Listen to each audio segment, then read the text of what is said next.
La première question sera une question d'actualité. Je suis frappée par l'impuissance des politiques sur la question ukrainienne.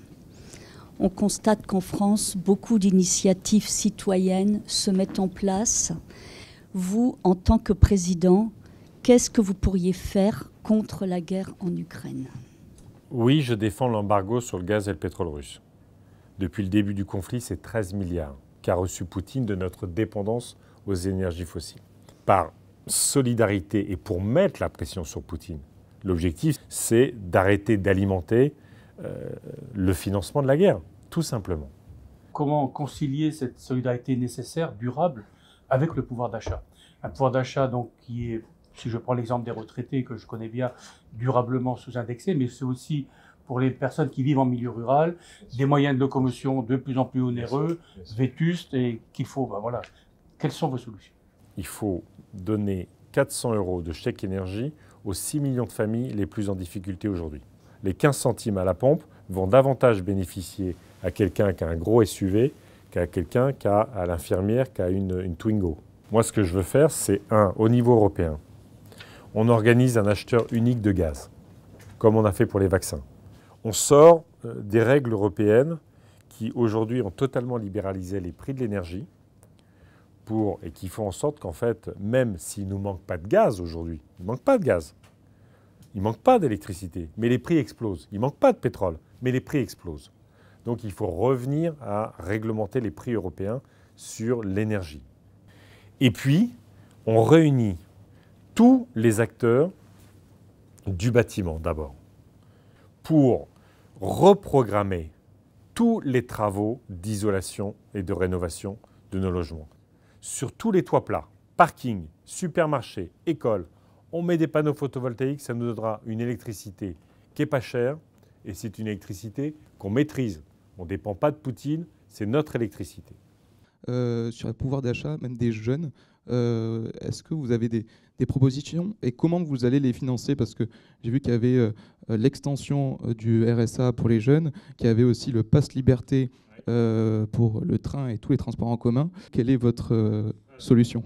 Je veux mettre en place un revenu citoyen qui fera que personne ne sera sous 920 €, ce qui est le seuil de grande pauvreté dans notre pays. Et évidemment, il sera disponible dès 18 ans. Ce projet-là, il vaut 20 milliards. C'est un enjeu important, c'est une dépense importante.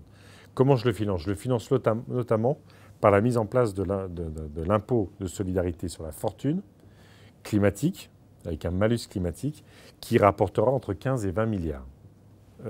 L'impôt de solidarité sur la fortune, il a été assez inefficace dans sa mise en œuvre parce qu'il a introduit un biais de départ qui était de considérer qu'il y avait une forme de mur d'étanchéité entre les patrimoines et les revenus.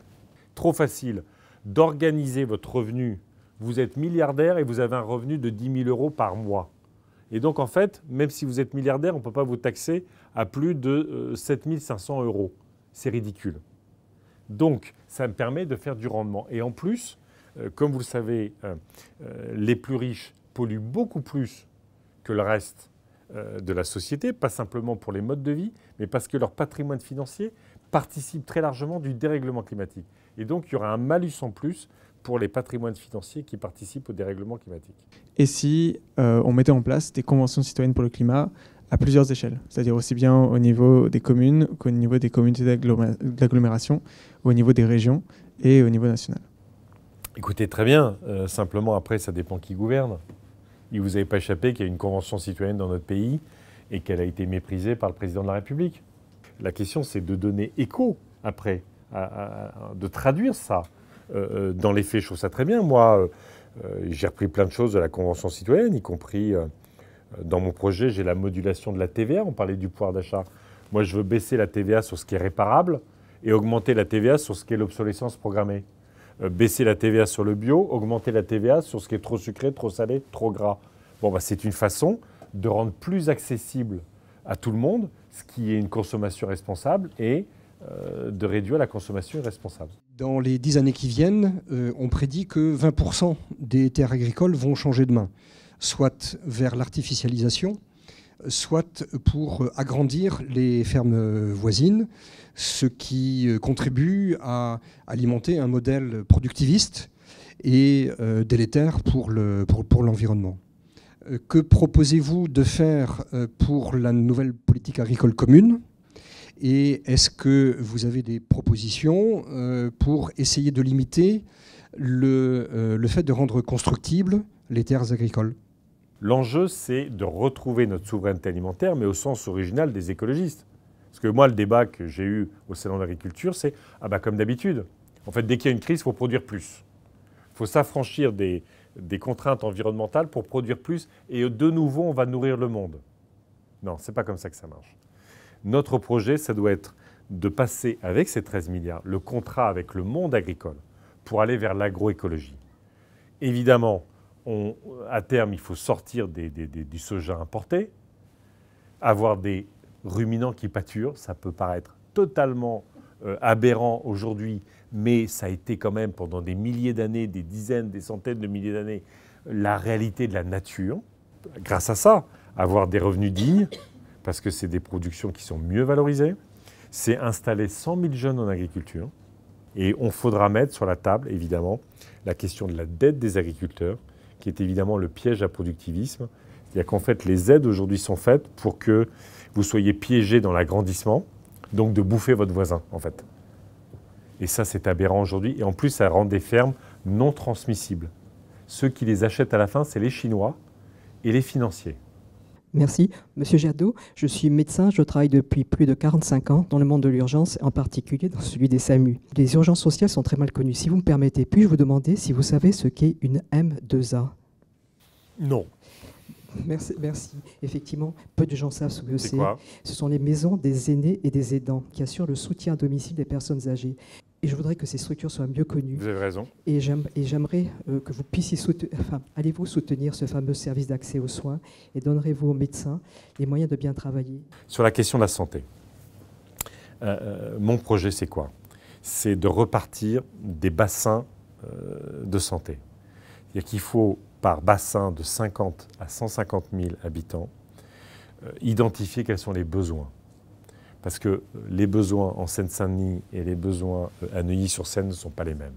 Réunir toute l'offre de soins, l'hôpital public, la médecine de ville évidemment, et puis tous les acteurs de la santé pour savoir comment, au fond, on répond aux besoins. Et puis on met les moyens en fonction de ça. 100 000 infirmières à l'hôpital. Ce n'est pas possible qu'on ait des ratios qui mettent autant en danger les malades et les personnels qui les accompagnent, épuisent tout le monde. Sur les déserts médicaux, c'est pas simple. Il faut ces maisons de santé, très bien. Les centres pluriprofessionnels, très bien. Mais au regard du retard que nous avons sur la formation des médecins, pendant une période transitoire, moi j'assume le fait qu'il y aura obligation d'installation en dernière année et les 2 premières années.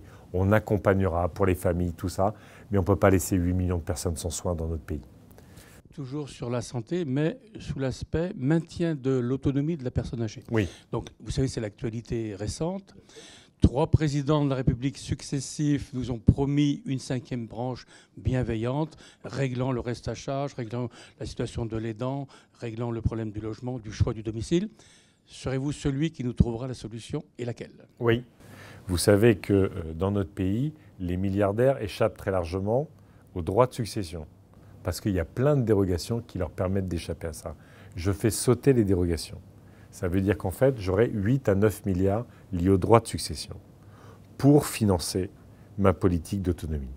Pour faire en sorte qu'il y ait un personnel, donc autour de 8 soignants pour 10 pensionnaires, et 10 personnels pour 10 pensionnaires dans les EHPAD.